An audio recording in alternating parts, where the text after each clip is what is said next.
Welcome back on my YouTube channel hash tech study with Pandav. So I hope कि आप लोग अच्छे होंगे। एंड आज हम लोग नाइन्थ क्लास का हिस्ट्री का फर्स्ट चैप्टर का फोर्थ पार्ट देखेंगे। ये 5 या 6 पार्ट में बटा हुआ है। ठीक है, फर्स्ट पार्ट था आपका घटनाएं एवं प्रक्रिया, फ्रांसीसी क्रांति की बात कर रहा हूँ मैं। सेकेंड था क्रांति का शुरुआत। थर्ड था फ्रांस में राजतंत्र का उन्मूलन और गणतंत्र की स्थापना। और आज चौथा है क्या महिलाओं के लिए भी क्रांति हुई। मतलब ये था कि क्या फ्रांस में महिलाओं की स्थिति अच्छी थी, अगर अच्छी नहीं थी तो क्या उनके लिए कुछ क्रांति हुई थी कि नहीं। तो आपको मैं इससे 3 जो पार्ट करवाया हूँ उसको थोड़ा मैं इंट्रोड्यूस कर दूँ 2 मिनट में, आप ध्यान से सुनेंगे। ठीक है, 1774 में जब लुई 16 बैठती है राजगद्दी पे 20 वर्ष की उम्र में बैठता है, तो ऑस्ट्रेलिया की राजकुमारी मैरी एंटोनिएट से वो शादी करता है और लुई 16 ब्रोवो राजवंश से होता है, ये आपको पता ही होगा। एंड राजगद्दी बैठने के समय इनके राजकोष की जो भी धन संपत्ति थे वो भी खत्म हो रखे थे। इनके सबसे बड़े कारण थे कि फ्रांस ये लंबे समय तक युद्ध में जुड़ा रहा, इसके कारण इसका वित्तीय संसाधन खत्म हो गया। अपने जो दरबार था, महल था, उस पर ज़्यादा खर्च करने लगा था। और मतलब कह सकते हो कि सीधा सिंपल रूप से कि खर्चीला था। और फ्रांस युद्ध में बहुत समय लंबे समय तक जुटा रहा, इसीलिए इसके राजकोष के जो भी धन थे वो खत्म हो गए थे। ठीक है, और जो भी 13 कॉलोनी थी उसको आज़ाद कराने में उपनिवेशिक, ये सब बहुत सारी घटनाएं हैं। तो ये सब हम देखे थे कि 3 स्टेट के लोग थे वहाँ पे, और 3 स्टेट के लोग में थर्ड स्टेट के लोग पे बहुत ही जुल्म ढाया जा रहा था। फर्स्ट एंड सेकेंड स्टेट के लोग, और सरकार ढाल रही थी उस पर जो गलत थी। और थर्ड स्टेट ने बाद में नेशनल असेंबली बना लिया था, कॉन्स्टिट्यूशन लाया था, ये सब हम लोगों ने पढ़ा था। तो आज हम लोग इसका, अगर आपने वीडियो नहीं देखा होगा अगर फर्स्ट सेकेंड थर्ड, तो आपको डिस्क्रिप्शन बॉक्स में मैं लिंक दे दूंगा। ठीक है, आप देख लेना हिस्ट्री का 9th क्लास का। एंड 9th क्लास के अगर आप बच्चे हो, अगर हमारे वीडियो देख रहे हो, तो आप हमें व्हाट्सएप ग्रुप भी ज्वाइन कर सकते हो 9th क्लास में। एंड उसके जस्ट नीचे मैं दे दूंगा जीके जीएस ग्रुप के लिए, जो हर एक बच्चे के लिए है, या वो 6th में हो या ग्रेजुएशन के लिए हो, वो इस ग्रुप में आकर टाइम के अकॉर्डिंग डिस्कशन क्लास कर सकते हैं। 9 से 9:30 पॉलिटिकल साइंस है, 11:30 से 12 इसमें हिंदी इंग्लिश, एंड 1 से 1:30 ऐसे 4 टाइम लेंगे हम आपसे। और 2 घंटे 45 मिनट का व्हाट्सएप क्लास चलता है, उसमें डिस्कशन क्लास होता है। तो आपका व्हाट्सएप ग्रुप लिंक भी दे दूंगा मैं जेके जीएस का। तो चलते हैं, स्टार्ट करते हैं। क्या महिलाओं के लिए भी कुछ क्रांति हुई थी? अगर नहीं हुई थी तो इसका मतलब है कि फ्रांस में महिलाओं की स्थिति अच्छी थी, लेकिन ऐसी बात नहीं थी, महिलाओं की स्थिति बद से बदतर थी। स्टार्ट करते हैं, देखते हैं क्या स्थिति था, महिलाओं ने क्या क्रांति की। तीसरे स्टेट की अधिकांश महिलाएं जीविका निर्वाह के लिए सिलाई बुनाई करती थी, कपड़ों की धुलाई करती थी, बाजारों में फल फूल बेचती थी, और संपन्न घरों में घरेलू काम करते थे, जिसको हम लोग बोलते हैं बाई बोलते हैं, बाई दीदी या बाई बोलते हैं। ठीक है, तो तीसरे स्टेट की जो महिलाएं थे अपने जीविका को पूरा करने के लिए, ठीक है, वो काम करती थी। और काम क्या क्या करती थी वो आपके सामने लिखा हुआ है, तो आप समझ लिए होंगे कि तीसरे स्टेट के जो महिलाएं थे वो गरीबी की उलझन में उलझे हुए थे। आपको इससे पता चल रहा होगा, क्योंकि जो आदमी संपन्न होगा वो किसी और के यहाँ काम करने नहीं जाएगा, कपड़ा धुलने नहीं जाएगा, सिलाई बुनने नहीं जाएगा, एंड बाजार में फल फूल नहीं बेचने जाएगा। इसका मतलब थर्ड स्टेट की जो महिलाएं थी उनकी स्थिति गंभीर थी।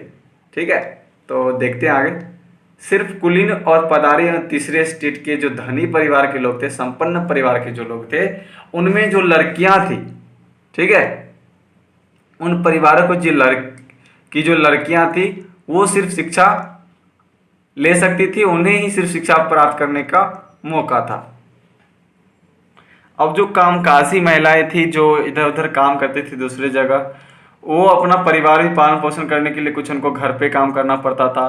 बाहर में काम करने के बावजूद भी उनको, मतलब कह सकते हैं कि बाहर काम करके आई, फिर पुनः अपने घर को पालन पोषण करने के लिए घर में लगना होता है, या बाहर जाने से पहले उनको घर में पूरा काम संपन्न करना होता था। जैसे खाना पकाना, पानी लाना, लाइन में लगकर पाव रोटी लाना। और आपको पता ही होगा पाव रोटी यहाँ क्यों लिखा है, क्योंकि फ्रांस का जो प्रमुख मुख्य भोजन था मुख्य डाइट जो था वो था पाव रोटी और कच्चे बच्चे को देख रेख करना। इन सभी काम के बावजूद भी वो करने के बाद वो कहीं संपन्न घरों में जाके घरेलू काम करती थी, बाजार में फल बेचती थी, कपड़ों बुनाई करती थी, इन सब चीज़ का वो ख्याल रखती। तो आप देख सकते हो कि महिलाओं की स्थिति पुरुषों की स्थिति से बेहतर नहीं थी।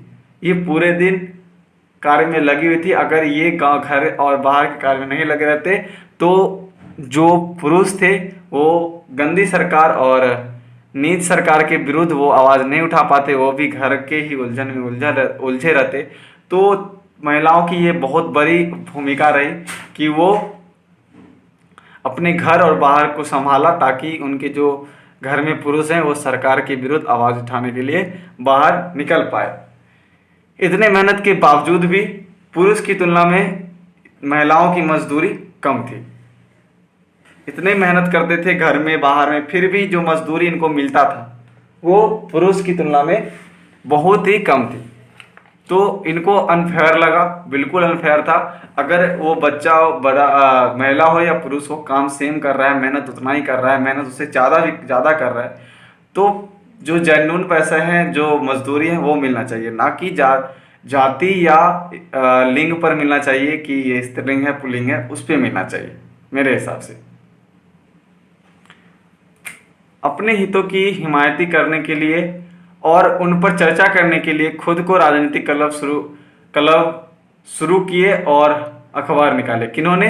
महिलाओं ने अपने हितों को हिमायती लाने के लिए, अपनी शक्ति को बढ़ाने के लिए, अपने अधिकार की मांग के लिए इन्होंने राजनीतिक क्लब की शुरुआत की और अखबार भी निकाले।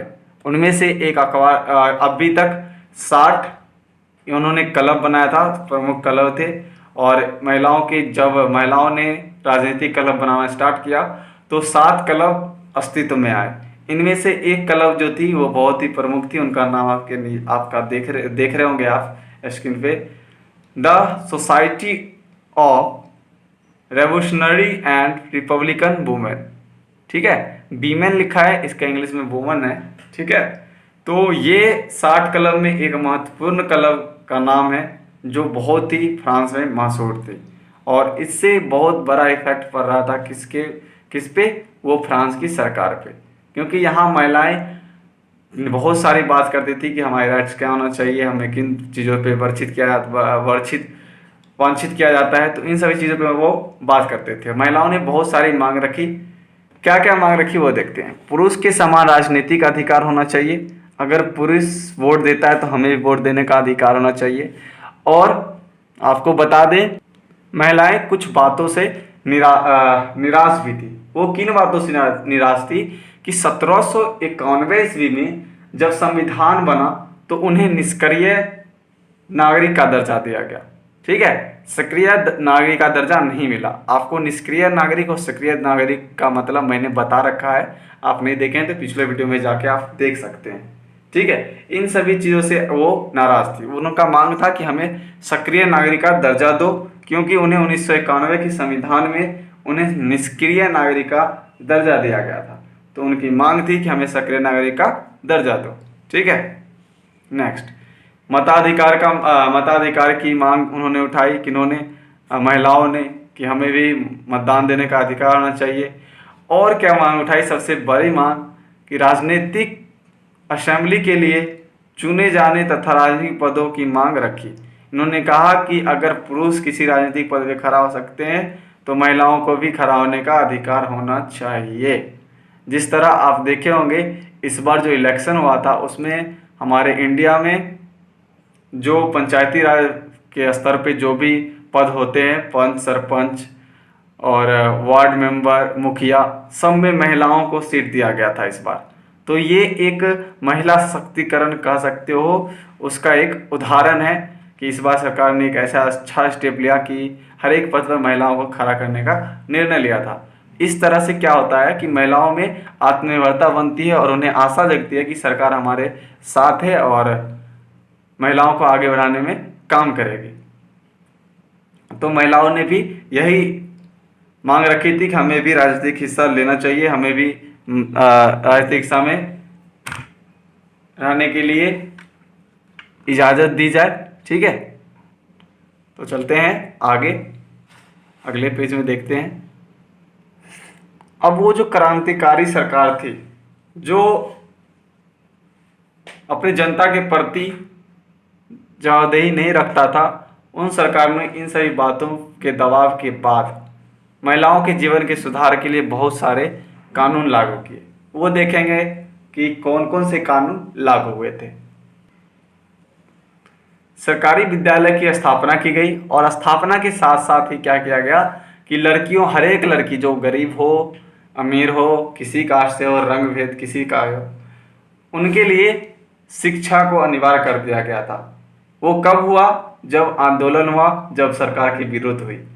तो आप देखते होंगे कि कोई भी अच्छा स्टेप जब कब लिया जाता है सरकार के द्वारा, जब जनता कुछ मांग करती है, विरोध करती है, उनकी नीतियों के खिलाफ जाती है, तो सरकार कुछ नीति निकाले, वो सही है तो ठीक है, वरना नहीं सही है तो आवाज़ उठाना पड़ेगा, नहीं तो हम शोषण के शिकार ही रह पाएंगे। जिस तरह अंग्रेज ने शासन किया, उसी तरह इन राजनेताओं भी हम पे शासन कर सकते हैं। तो अगर गलत राजनीतिक और नीति है और बिल है, चाहे कुछ भी, तो उसके विरुद्ध हमें आवाज़ उठाना पड़ेगा जब तक हम नागरिक सेटिस्फाई ना हो। तो वहाँ की महिलाओं ने क्लब बनाई, आवाज़ उठाई, इन बहुत सारी चीज़ों की मांग रखी। उसके बाद सरकार ने महिलाओं के जीवन के सुधार के लिए बहुत सारे कानून लागू किए कि विद्यालय बनाए गए, फिर लड़कियों के लिए अनिवार्य कर दिया गया कि हर एक लड़की शिक्षा ले सकती है, लेना पड़ेगा। और विवाह को स्वैच्छिक अनुबंध माना गया। स्वैच्छिक अनुबंध मानने का मतलब है कि पहले लड़की की इच्छा के अनुसार शादी नहीं होता था, अब लड़की के इच्छा के विरुद्ध शादी नहीं किया जाता है। ठीक है, लड़की जिसे पसंद करेगी, लड़की का अगर मन होगा कि हम शादी अभी करेंगे, बाद में करेंगे, उन पे डिपेंड करता था। लेकिन पहले उनके पिता के अनुसार होता था और सरकार के अकॉर्डिंग होता था। तलाक को कानून रूप दे दिया गया। मर्द और दोनों तलाक की जो है, मर्द और औरत दोनों ही जो है तलाक की अर्जी अधिकारी को दे सकते थे। उनको दोनों के पास, मर्द और औरत दोनों के पास ये अधिकार प्राप्त था कि आप तलाक दे सकते हैं। ठीक है, ऐसा नहीं सिर्फ मर्द के पास। अब महिलाएं व्यावसायिक प्रशिक्षण ले सकती थी, कलाकार बन सकती थी, क्योंकि पहले इन सभी चीज़ों में उनको भाग ले या नहीं दिया जाता था। तो ये एक महिला सशक्तिकरण, महिला को सुदृढ़ एंड दृढ़ और आत्मनिर्भरता बनाने का एक अच्छा स्टेप था। लेकिन बाद में वो क्रूर सरकार इसे भी ख़त्म कर देती है, वो भी देखेंगे। छोटे मोटे व्यवसाय चला सकती थी। कानून लागू होने के बाद जब महिलाओं के जीवन के सुधार के लिए कुछ कानून आए, उसमें तलाक को कानूनी रूप दे दिया गया। विवाह को स्वैच्छिक अनुबंध माना गया। सरकारी विद्यालय में लड़कियों को अनिवार्य कर दिया गया। छोटे मोटे महिलाएं जो है व्यवसाय कर सकती थी। फिर भी राजनीतिक अधिकारों के लिए महिलाएं जो है संघर्ष करती रही। सब कुछ मिल गया था, लेकिन राजनीतिक अधिकार जो है वो नहीं मिला था। लेकिन महिलाओं ने इन्हें गिव अप नहीं किया था, उन्होंने अपने आप को वो विरोध संघर्ष करती रही। ठीक है, अंततः क्या होता है, लेकिन क्या होता है, कुछ दिन बाद आतंक राज के दौरान होते हैं, क्या होता है कि महिलाओं के जो क्लब थे वो बंद कराए जाते हैं और बहुत ही राजनीतिक गतिविधियां जो थी उस पर प्रतिबंध लगा दी जाती है और बहुत सारी महिलाओं को गिरफ्तार भी किया जाता है और उनको जेल भी भेजा जाता है। ठीक है, तो देखते हैं नेक्स्ट पेज। कुछ महिलाओं का गिरफ्तारी हुआ तो कुछ को फांसी भी दी गई। इनसे क्या हुआ कि वहाँ की जो महिलाएं थी, वहाँ की जो जनता थी, उसमें डर का भावना उत्पन्न हो गया सरकार के खिलाफ। फिर भी वो नहीं रुकी, उन्होंने अपनी आंदोलन, अपने संघर्ष जारी रखा। अंततः क्या हुआ कि महिला 1946 में फ्रांस की महिला जो है उनको मताधिकार हासिल हो गया और राजनीतिक हिस्सा में भाग लेने का अधिकार भी मिल गया। लेकिन आप देख सकते हो कितनी लंबी लड़ाई के बाद उनको 1946 में महिलाओं को मताधिकार का जो है अधिकार प्राप्त होता है। तो यहीं पे आपका ये 4th पार्ट ख़त्म होता है। आई होप कि आपको ये वीडियो अच्छी लग रही होगी, आपको मेरा नोट्स सही से समझ आ रहा होगा। आपको कैसा लगता है हमें कमेंट सेक्शन में ज़रूर बताएंगे। अगर बच्चों की रिस्पॉन्स अच्छी होगी फिर नेक्स्ट एपिसोड बनेगा, क्योंकि हमें 10th और 12th को ही पढ़ाना पड़ता है। बच्चों का जिस क्लास का रिस्पॉन्स अच्छा आता है मैं उसका वीडियो बनाता हूँ। तो देखते हैं आपका रिस्पॉन्स कितना अच्छा आता है, आपके रिस्पॉन्स पे डिपेंड करता है। अगर अच्छी रिस्पॉन्स होगी तो मैं 5th पार्ट नेक्स्ट डे ही बना दूंगा। तो मिलते हैं अगले एपिसोड के साथ। आई होप कि आप अच्छे हैं, अच्छे रहेंगे, और डिस्क्रिप्शन बॉक्स आप ज़रूर देख लेंगे। मिलते हैं अगले एपिसोड के साथ। तब तक के लिए बाय बाय। जय हिंद, जय भारत।